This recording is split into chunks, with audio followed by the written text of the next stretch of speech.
ವೀಕ್ಷಕರೇ, ಇದು ಸತ್ಯ. 54 ವರ್ಷಗಳ ನಂತರ ಸೂರ್ಯಗ್ರಹಣವಾಗುವುದು ಎಂಬ ಸುದ್ದಿ ಪ್ರಕಟಿಸಿದ ಪತ್ರಿಕೆ ಸಾಮಾಜಿಕ ಜಾಲತಾಣಗಳಲ್ಲಿ ಗಮನ ಸೆಳೆಯುತ್ತಿದೆ.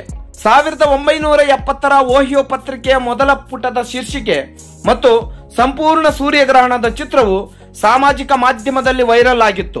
ಮೊದಲ ಪುಟವು ಸೂರ್ಯಗ್ರಹಣದ 6 ಚಿತ್ರಗಳನ್ನು ಹೊಂದಿದ್ದು, ಮಿಲಿಯನ್ ಸಿ ಎಕ್ಲಿಪ್ಸ್, ಮುಂದಿನದು 2024ರಲ್ಲಿ ಎಂಬ ಶೀರ್ಷಿಕೆಯನ್ನು ಹೊಂದಿದೆ. 54 ವರ್ಷಗಳ ಹಿಂದಿನ ವರದಿ ನಿಜವಾಗಿದೆ. ಮುಂದಿನ ತಿಂಗಳು ಏಪ್ರಿಲ್ 8ರಂದು ಸಂಪೂರ್ಣ ಸೂರ್ಯಗ್ರಹಣ. 8ರಂದು ಉತ್ತರ ಮತ್ತು ಮಧ್ಯ ಅಮೆರಿಕದಾದ್ಯಂತ ಸೂರ್ಯಗ್ರಹಣ ಗೋಚರಿಸಲಿದೆ. ಸಂಪೂರ್ಣ ಸೂರ್ಯಗ್ರಹಣವು 4 ನಿಮಿಷ ಮತ್ತು 28 ಸೆಕೆಂಡ್ಗಳವರೆಗೆ ಇರುತ್ತದೆ ಎಂದು ನಿರೀಕ್ಷಿಸಲಾಗಿದೆ. ಅಂದರೆ ಈ ಸಮಯದಲ್ಲಿ ಈ ಪ್ರದೇಶಗಳಲ್ಲಿ ಸಂಪೂರ್ಣವಾಗಿ ಕತ್ತಲೆಯಾಗುತ್ತದೆ. ಸೂರ್ಯ ಮತ್ತು ಭೂಮಿಯ ನಡುವೆ ಚಂದ್ರನು ಬಂದು ಸೂರ್ಯನ ಮುಖವನ್ನು ಸಂಪೂರ್ಣವಾಗಿ ನಿರ್ಬಂಧಿಸಿದಾಗ ಸಂಪೂರ್ಣ ಸೂರ್ಯಗ್ರಹಣ ಸಂಭವಿಸುತ್ತದೆ.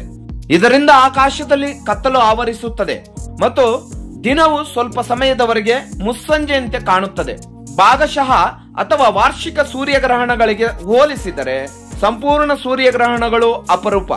space.com ಪ್ರಕಾರ ಮುಂದಿನ ಸಂಪೂರ್ಣ ಸೂರ್ಯಗ್ರಹಣವು ಆಗಸ್ಟ್ 12, 2026ರಂದು ಇರುತ್ತದೆ.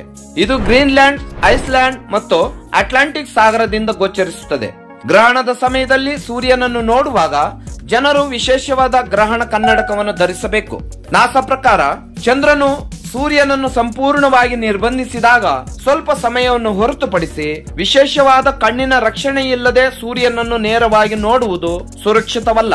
ವಿಶೇಷ ಉದ್ದೇಶದ ಸೋಲಾರ್ ಫಿಲ್ಟರ್ ಇಲ್ಲದೆ ಕ್ಯಾಮೆರಾ ಲೆನ್ಸ್, ಬೈನಾಕ್ಯುಲರ್ ಅಥವಾ ಟೆಲಿಸ್ಕೋಪ್ ಮೂಲಕ ಸೂರ್ಯನನ್ನು ವೀಕ್ಷಿಸಿದರೆ ತ್ವರಿತ ಮತ್ತು ತೀವ್ರವಾದ ಕಣ್ಣಿನ ಗಾಯವನ್ನು ಸಹ ನಾಸಾ ಎಚ್ಚರಿಸುತ್ತದೆ.